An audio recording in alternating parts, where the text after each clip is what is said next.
Hello, listeners and viewers. It's now been over 3 weeks since 6-year-old Lilly Sullivan and her 4-year-old brother Jack were first reported missing from their rural Nova Scotia home. As we detailed in a series of nighttime episodes, the children's mother and stepfather told police that they awoke around 10 a.m. on Friday, May 2nd, to find Jack and Lilly gone. In this episode, Madelayne Klein and I will walk through everything that happened during the third week of searching for Jack and Lilly. We'll discuss what we know about the Victoria Day long weekend search.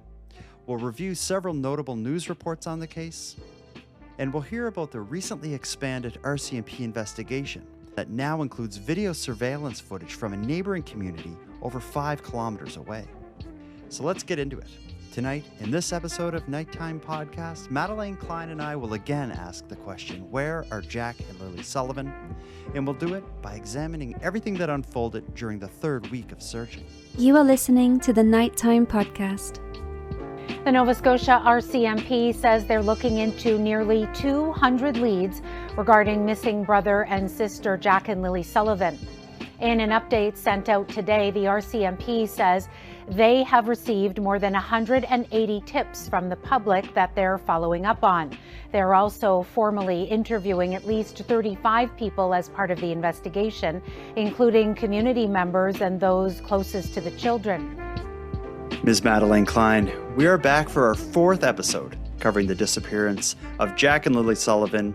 We said at the beginning we didn't even know we'd get the first episode out because we were hoping that it would be resolved that quickly. Here we are now discussing the weekend updates and developments during the third week in the search of Jack and Lilly. I'm surprised that we're here, and I'm not going to put words in your mouth, but I think you are as well. I am. We're not even at a month yet, but it feels like it's been so long.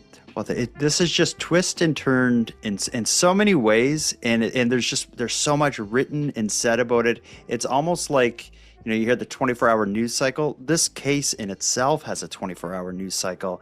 It's never ending, especially if you're following the discussion online, which I'm slowly pulling away from because it's long since hit peak discourse and turned into a toxic, confusing mess. Actually, I was thinking today about the evolution of online discussion related to a true crime case. It starts with public interest and people just falling over every new development lead and update and news report and discussing it. When the news updates die down, it then leads into like psychics and bizarre theories and speculation and harassment kind of campaigns. And then it inevitably turns from there to people accusing each other within the discussion of being involved in the crime in some way, or make suggestions that the conversation has been infiltrated and is being controlled by someone close to the story that is trying to sow disinformation. Like, have you seen that evolution of discourse in a true crime community? Oh yeah, it's inevitable. And I like this case specifically, I am truly flabbergasted. I can't remember the last time I've seen this kind of attention put to a specific story. And Me neither. Yeah, and it's like, we've got to see it evolve so much because we've been watching it so closely since like the day it happened. So it's really seeing this play out in real time has been interesting, but it's just been heartbreaking because there's been updates and developments, but nothing whatsoever in terms of leads or anything that would give anyone hope that this is going to have a happy ending. And as the days stretch on, it just gets worse and worse. But what I thought we'd do tonight is, just like we have done in the last 2 episodes we've done on this case, is let's just talk about the most significant developments or updates or news articles from the third week of Jack and Lilly Sullivan's disappearance. And there's been a lot. I think the best way to start this is picking up right where we left off last week, because when we did our prior episode covering the second week of searching for them, we left off by discussing the unexpectedly rejuvenated search in the area surrounding the children's home. So I think the best way to kick it off tonight is with a bit of update surrounding what came of that second search that I don't think anyone was expecting. Well, we've now had a week to allow the news to cover that second search and people associated to speak publicly. So let's start with just a quick news report from Global News summarizing the results of the unexpectedly rejuvenated second search. It has been more than 2 weeks since 6-year-old Lilly Sullivan and her 4-year-old brother Jack were reported missing from their home. Police have said the children are believed to have wandered away from their property in Lansdowne Station on May 2nd. Premier Tim Houston, whose riding is in Pictou County, calls it a devastating time. I know the authorities are running a professional, thorough search, but this is weighing heavy on the minds of certainly people in Pictou County, but well beyond as well. A wide-scale search was carried out over 6 days, but efforts were scaled back on May 7th, with police saying there was little chance the siblings were still alive. However, more than 100 volunteers renewed the search over the long Victoria Day weekend, targeting specific areas around the road near their home. On Tuesday, RCMP declined our request for an interview for an update. In a statement, the Mounties say investigators and search managers will be reviewing information collected during the searches on Saturday and Sunday and determining next steps. The children's stepfather says he's thankful to all the people searching for Lilly and Jack, and he refuses to give up hope. The snare everyone's hoping for is we bring them home. That's the main objective. It's always been that from day one. Lots to say about that, but ultimately, the RCMP is not saying a lot about what led to it or what specifically they were searching for and why. We heard in that news report it was focused on targeted areas in and around roads, but we also learned that there doesn't seem to be any major discovery based on the RCMP statement that they're all but just kind of collecting the pieces and deciding where to go from here. I think that they either did find something, because what did they say in that statement? They're reviewing discoveries that were collected or something. Yeah, but I was thinking that those discoveries, or reviewing their discovery could be there's absolutely no evidence these kids passed through here, or it could be we found blank and this is changing things. So it's either one of those things, but there's a lot of work going on behind the scenes. And I think they know more than the public does, which is fine. Absolutely. And then, yeah, one of these days it'll just be like, okay, like we figured it out. Yeah, it's the amount of work going on behind the scenes, I think will slowly reveal itself during this week's updates. Because if anyone has any question whether or not the RCMP are treating this as these children walked away from home and are lost in the woods somewhere or something more sinister, I think some of the developments this week really show the RCMP's cards to an extent. So they did this second search. We don't know why. We don't know what they found. And they are going to decide how they proceed in the future. We've talked about the online discourse continuing to point fingers.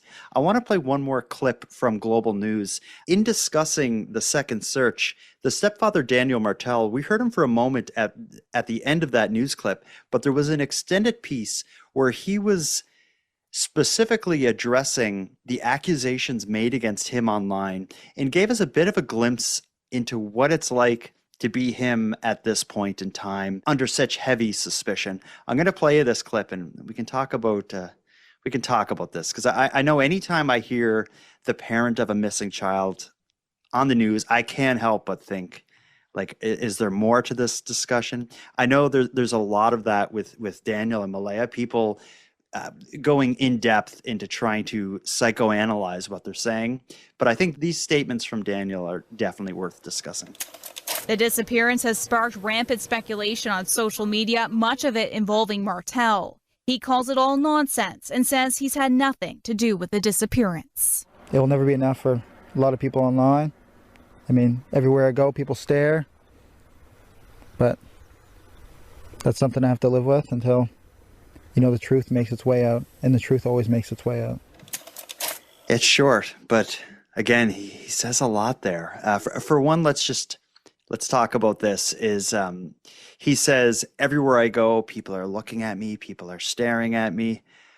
He must be under such incredible pressure, which makes me, I think one of the things that makes me believe his story is that he's willing to put himself out there. We're going to listen to several different news reports from different media outlets during this episode, and he appears in almost all of them, demanding or calling for increased efforts, bring in the cadaver dogs, give me a lie detector test, close the borders.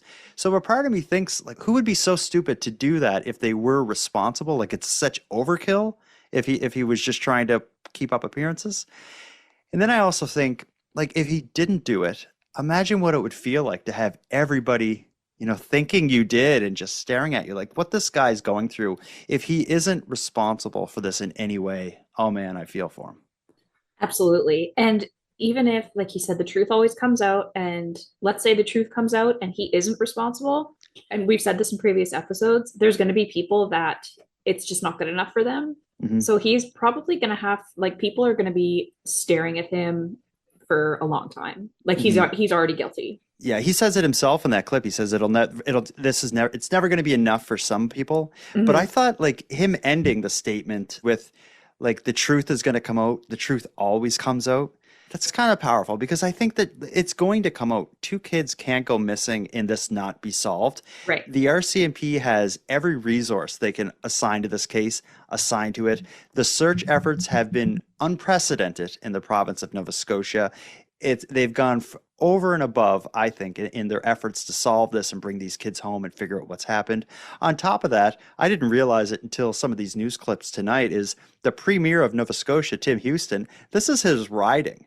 So it's like that only adds to it. Like, the Premier doesn't want something this high profile to go wrong in his home riding. But again, if it's a high profile case and people across the country or internationally are looking to Nova Scotia for news reports, of course, the Premier, I'm surprised we don't have, like, the head of the RCMP down here holding press conferences at this point.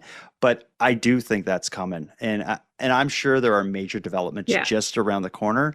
And when they do come, significant developments, that's when you're going to see the upper brass of the RCMP wanting to use this as a badge of honor when they get to the bottom of this. And I think they're on their way. But let's take our first break of the night, because we have a lot more to get into. We're starting the episode by talking about the updates related to that second search. But what this has done is the second search has led to a lot of experts kind of coming out of the woodwork and giving some insight. So before we get into some other updates, we'll have a quick break. Then we're going to hear from some experts, including the ex-commissioner of the Ontario Provincial Police and an RCMP dog handler with nearly 30 years of experience. They both spoke to the media about their thoughts on this case, and I definitely want to listen in on them with you. So let's take a quick break, then we'll get to that. Before our break, I mentioned we're going to hear from some experts tonight. The first one I want to hear from, it's a man named Glenn Brown. He's a now retired RCMP dog handler who has seen it all in his nearly 30 years of service with the force. He appeared on CTV in a long-form piece that they did discussing the up-to-now failed search for Lilly and Jack Sullivan in the forest. Of course, a lot of the search has been using police dogs. So Glenn Brown weighing in and giving his experience and insight into the case is definitely important. Let's listen to a bit of what he had to say and see what we can glean from this. Here it comes. After nearly 3 weeks and 8 full days of scouring Lansdowne Station, there's still no sign of Lilly and Jack Sullivan. Glenn Brown is having a hard time wrapping his head around that.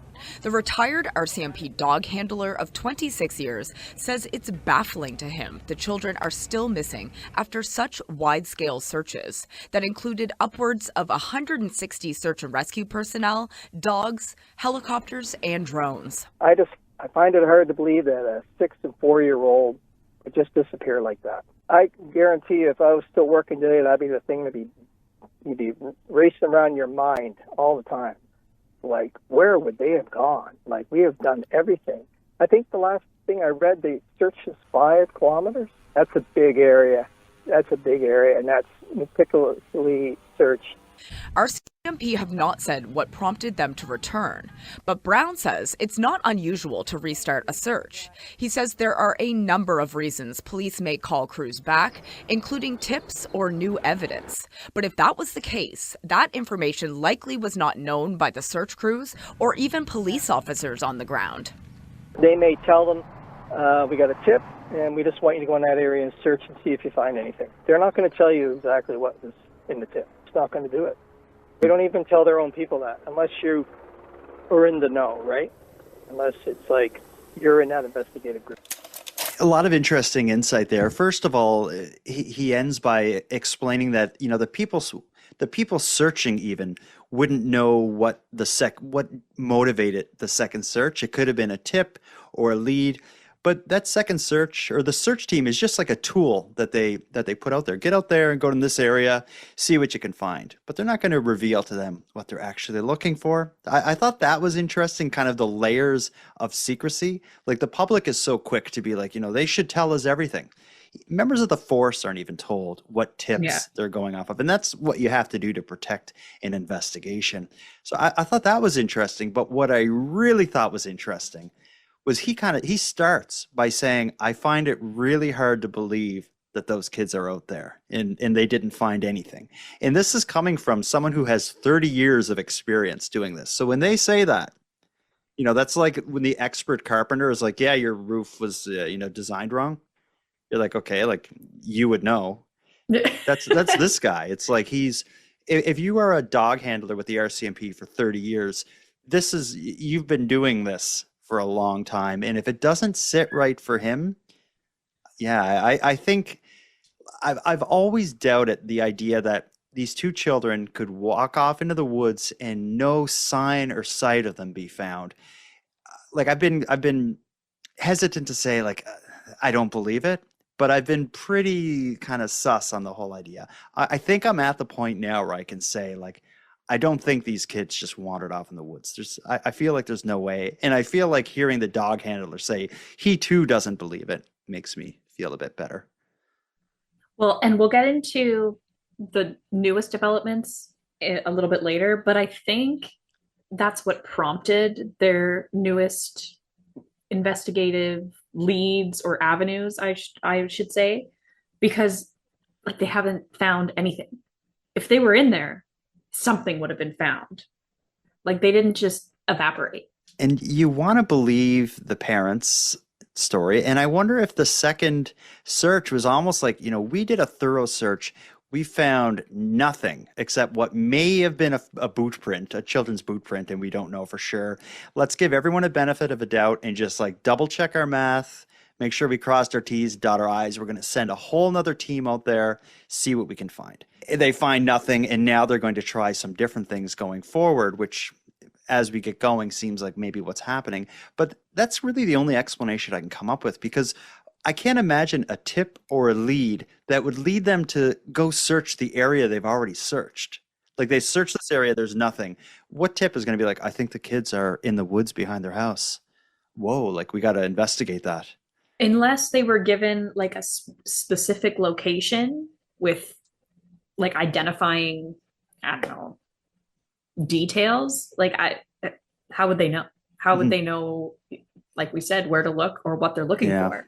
The only other thing I could think of is I know some of this second search involved focusing more so on waterways. So I wonder if it could be this idea that, you know, if the kids ended up in the water in our first search didn't see them, maybe they're now more available to be found either on the shore or something like that. A part of me thought maybe that's the case, but then again, we've heard that divers were sent out, so that doesn't seem likely either.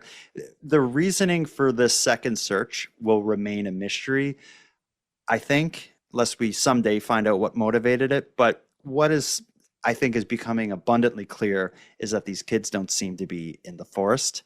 We have another person that we're going to listen in on that will provide some insight into this search, this investigation, and into this case. His name is Chris Lewis, and he's the former commissioner of the Ontario Provincial Police, and he's a public safety analyst for CTV News.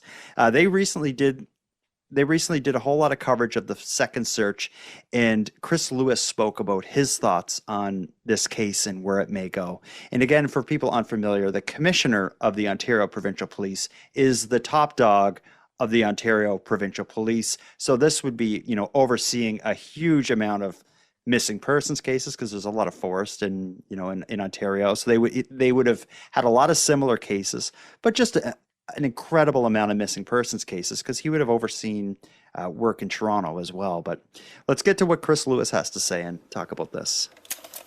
Any investigation like this, they're going to start closest to the children and work their way out from the physical search perspective and from the investigation. Who had access to those children? Now that they haven't found anything there, they have to determine their next steps based on tips and investigative leads. But investigatively, if those kids are not in that bush, then what happened to them? Martell has the same question and wants all resources exhausted. Bring cadaver dogs. They search for anything they can find. I want as much as they can do. Of course, that was just a small excerpt of a much longer piece, but hearing the former OPP commissioner, to me, it's his words are making it, reading between the lines of what he has to say is, if they haven't found the kids, they're going to handle this as a major crime investigation and focus starting with the people closest to the children and then backing out from there. And he says doing that both with the physical search as well with the investigation. But this feels more and more every day and with every update that it's becoming a major crime investigation more than a search for missing children that wandered off. Definitely. It's unfortunately getting darker and darker. And I mean, it was dark from the beginning, but there was a little bit of hope. Mm-hmm. And now it seems like we knew that the outcome wouldn't be good, but now it might be somehow worse. Mm-hmm. We heard the stepfather, Daniel Martell, in that piece as well. I feel like he must just be like open to every appearance that they will give him. His critics will say he's doing that just so he can control the narrative and look like he's out there searching. I don't think so. I believe him. I'm going to say that. I don't know. I go back and forth just because. You'd have to be an idiot to be out there that much. Like even when people point to those big cases like Chris Watts in the States, who ended up being responsible for the murder of his family and kids. It's not like he was like 3 times a day appearing on the news being like, they need to do this, they need to do that. And when I look at Daniel Martell, to me, he looks calm and not calm. He looks sincere and genuine. I feel like I can read people pretty good. I'm not getting weird vibes from him. Yeah, like me neither. But then I also think about like, it does happen. People, they insert themselves into the investigation and, there are narcissistic sociopaths that, they do that. And just like that one case from, I think it was somewhere in Nova Scotia, but Halifax for sure. Yeah, Penny Boudreau. Mm-hmm. Yeah. So like it does happen, but he does seem really sincere. I don't know. You go back and forth. Yeah, it's true. But when we get to the latest update, I think we can have a bit more of a discussion about how all this affects some of the theories that are being thrown around, and not even theories, some of the possible outcomes of this case. Let's take our last break. When we get back, we'll get into what is certainly the biggest update of the week. And just like when we did our last episode covering the second week's developments, the big kind of surprise was this rejuvenated search. The big surprise during the third week is what's going to come up next, which is the investigation really ramping up, but not in the area surrounding the children's home, but in a neighboring community unexpectedly. Let's go to break, and when we come back, we'll talk about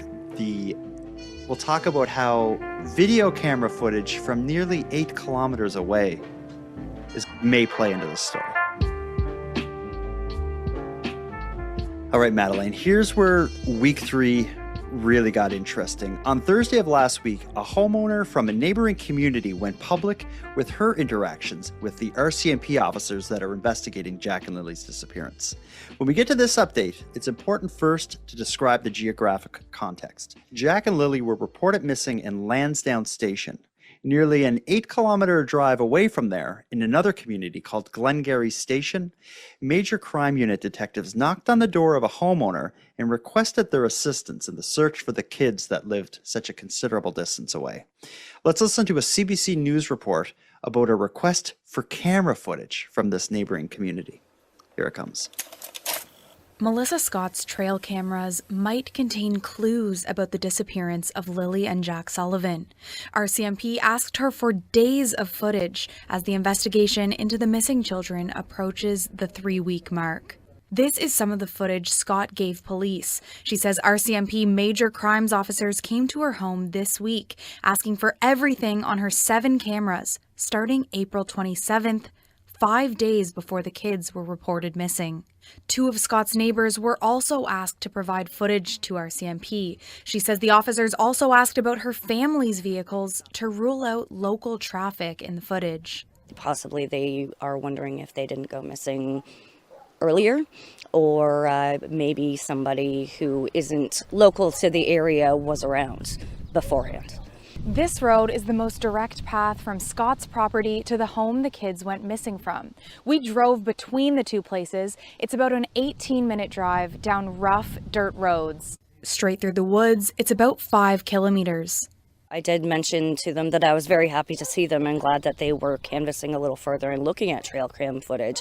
And they did respond saying that they probably should have been around earlier. RCMP would not answer CBC's questions, including why they are seeking trail camera footage from before the disappearance and why they are identifying local vehicles.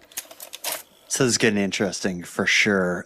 We've talked about video camera and video doorbells and surveillance footage early on. When we heard the dispatch calls, I think that was in our second part in this series, we heard a neighbor call in and say, like, if you need any information on vehicles that pass by, I can give you that. And you and I speculated that maybe they had a video doorbell or something where they could provide that to the police.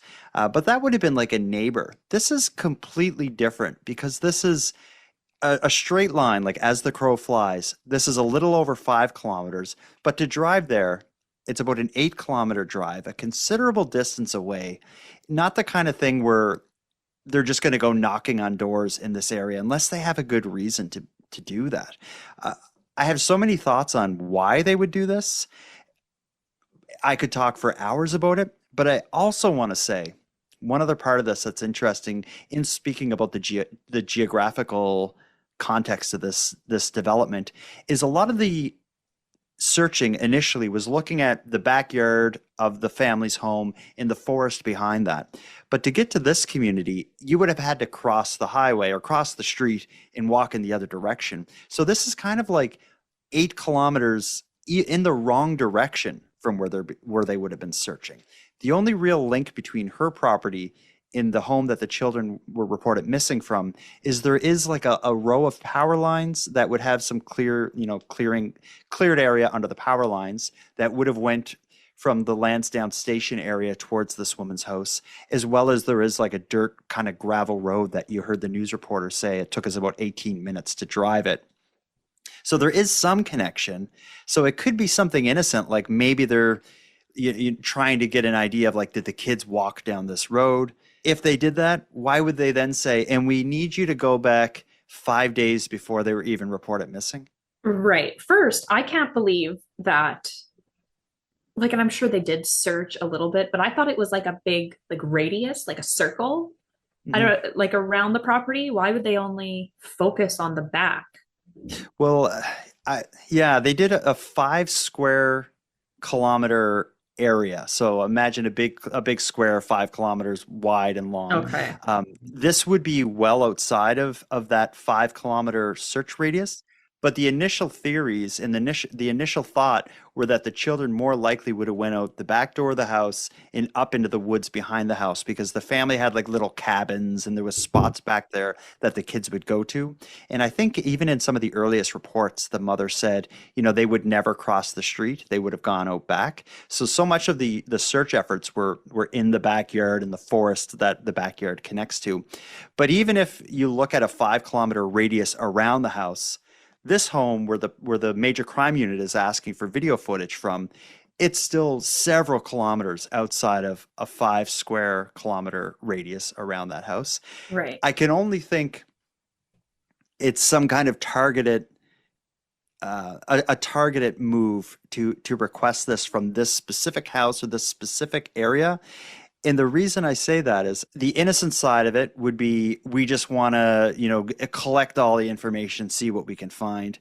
But if it's purely innocent and they're still working on the assumption that the kids just wandered away from home, there'd be no reason for the RCMP to then request going back in time several days. That would imply either that they think there may be something seen on this video of interest before the kids disappeared, or maybe they were trying to gauge traffic patterns or get as many vehicles that could be in the area as possible in the lead up to this.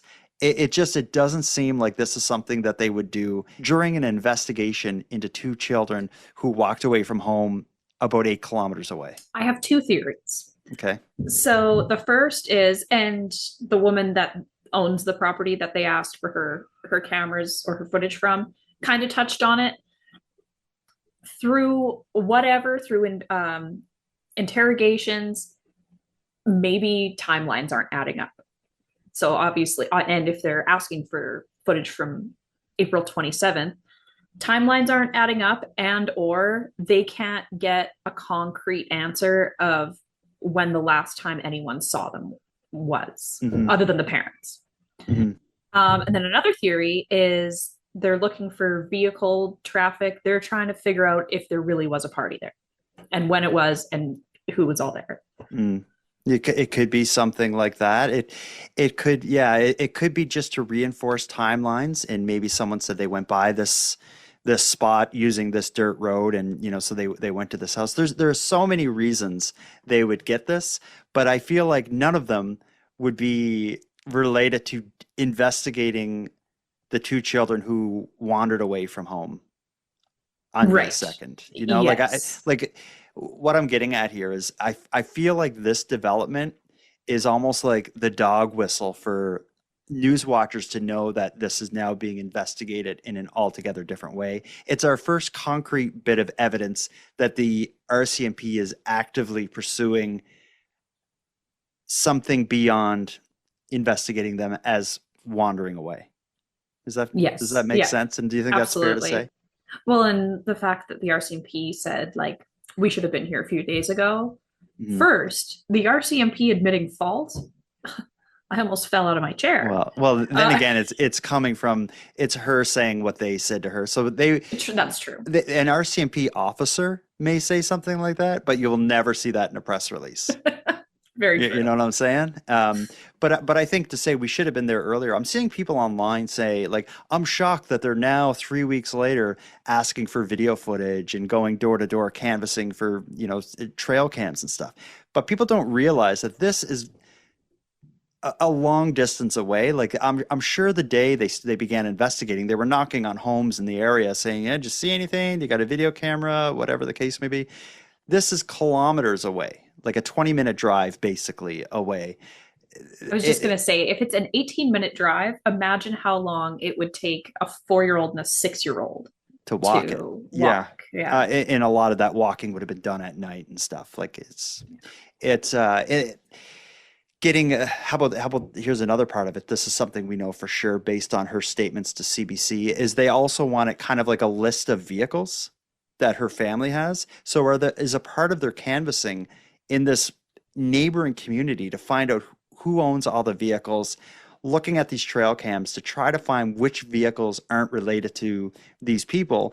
Could that be evidence, or could that be supporting a theory that a lot of people have, is that this could have just been a simple stranger abduction. That's something that you and I have discounted during our prior conversations. But getting a list of vehicles, maybe you could be a part of investigating it as if it was an abduction.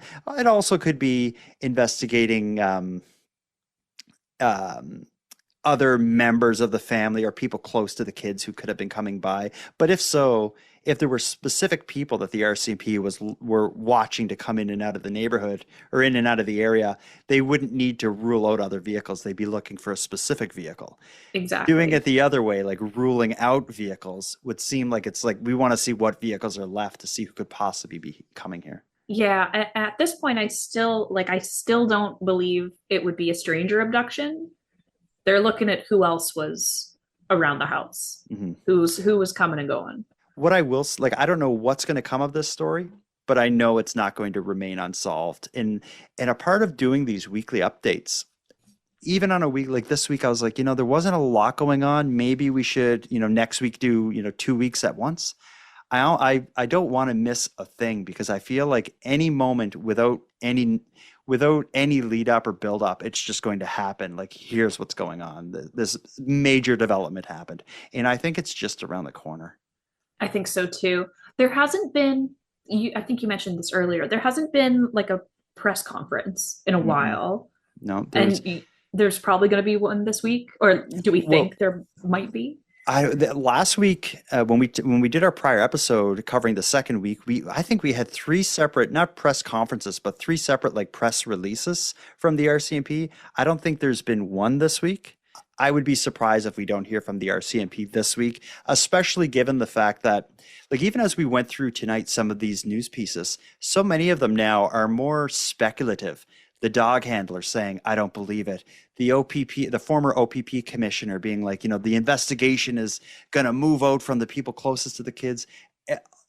Now we have CBC doing this big piece on, like, I'm sure the RCMP didn't want this woman to go public with their request for all this trail cam footage. They have all this going on. So there is now so much more public pressure on the RCMP to tell people what's going on. Like, should we be worried? Should we be locking our kids up?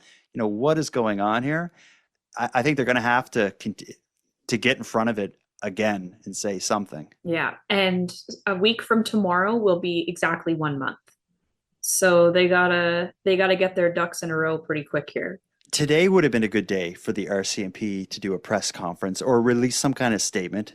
They didn't, but we're recording this the 25th of May, which is actually it's International Missing Children's Day. And we have, I would think if you go across the world right now, this is probably the highest profile missing children's case that is playing out.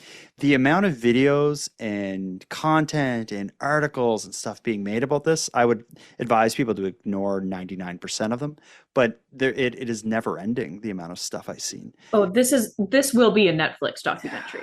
I think I'm sure that someone has a team there now, like just film everything, because this is gonna go, something's gonna give here. Just to talk about the dystopian internet discussion, a big development this week online, and I'm not saying this because I think it's anything worthwhile, but we talked last week about how an anonymous person kind of came forward with this idea that there was a party the night before, and that led to all these different theories. The big one this week was somebody came forward, I think on in the comments of a TikTok video.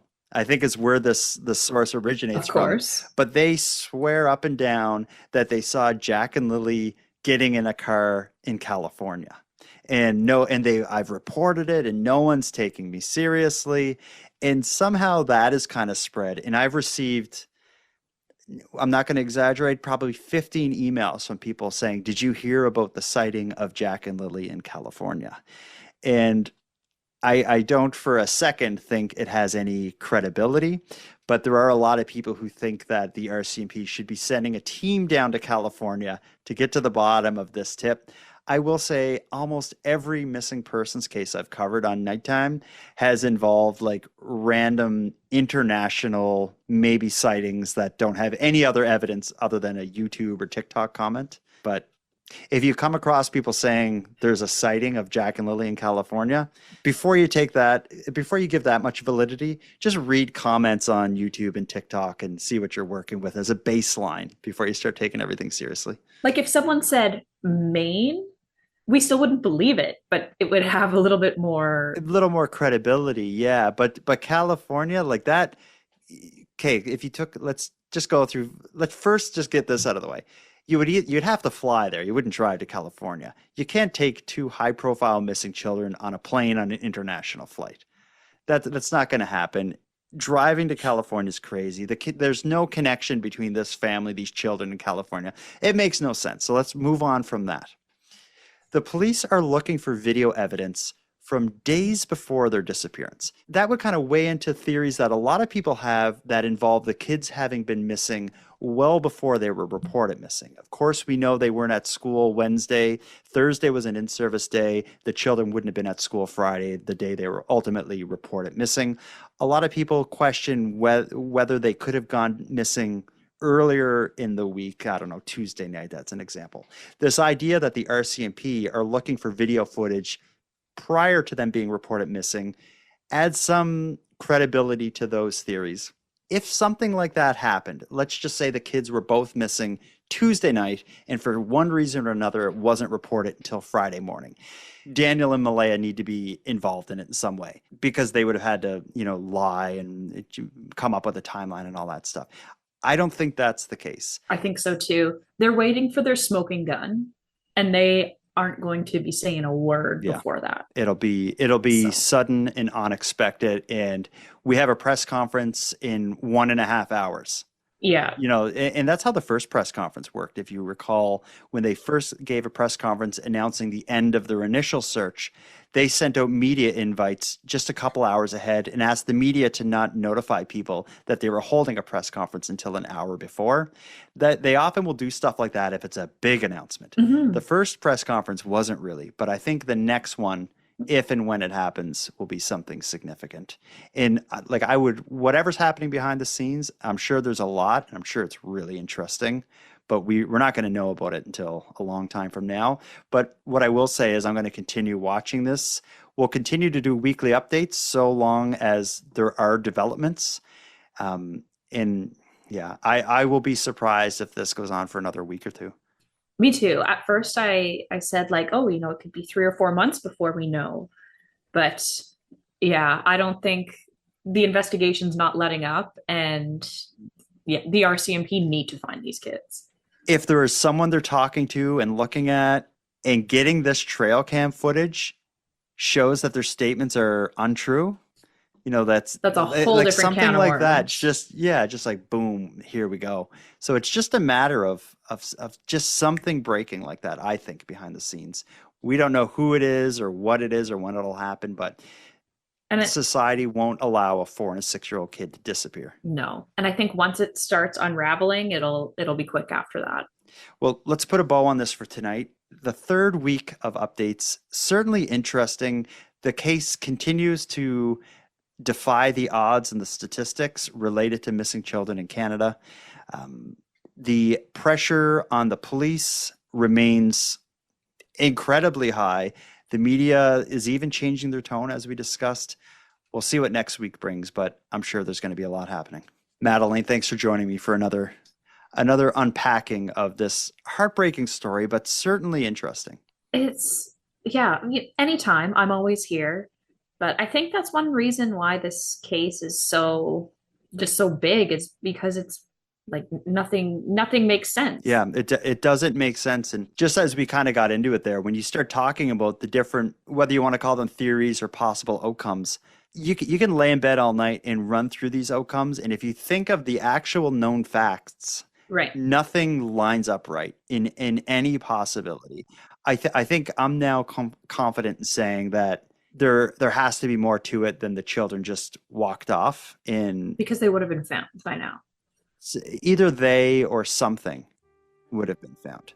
Mike, if people who have a 4 and a 6-year-old child, They can't make breakfast without leaving a trail. Not leave one breadcrumb. You know, they're not going to wander 5 kilometers away to this neighboring community where you need trail cam footage to see the kids. No way. All right, well, let's wrap it up. We'll be back next week.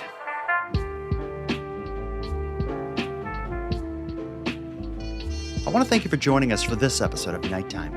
But before I end this episode, I want to send positive vibes to everyone affected by this case, and I also want to send a sincere thank you to everyone searching for Jack and Lilly. It's truly a nightmare scenario, and I think everyone out there feels the same way as I do. When kids go missing, everything else is second priority. And with that said, I'm going to start wrapping up this episode, but before I do, let's end with some thanks. First, a big thanks to Madelayne Klein for joining us for this episode. A big thanks to Monty Data, who contributes the music for this show, and Linz from the Dystopian Simulation podcast, who provides my intro and outro voiceovers. And then lastly, but most importantly, a massive thank you goes out to each and every one of you listening to Nighttime, as without your interest and your support, this show would be as pointless as it would be impossible. Now, on the topic of support, let me thank the newest subscribers to the premium feed. Kevin, Talia Madillo, and Jennifer, we appreciate you. And for anyone else who'd like to support the show, you can do it in a variety of ways. First of all, a premium feed subscription costs just a couple bucks a month, and that money will fund the creation of new episodes. But the premium feed will also give you those episodes 2 days early, give them to you ad-free, and give you access to a back catalog of episodes. If that sounds like something you're interested in, you can go premium right now at nighttimepodcast.com/subscribe. And even if you don't want to go premium, you can still support this show by sharing this episode on social media and letting all your like-minded friends know why they should listen. Your support is very much appreciated. Now, until next time, take care of each other, hug your loved ones tight, and let me know if you see anything weird. The Nighttime Podcast is written, hosted, and produced by Jordan Bonaparte.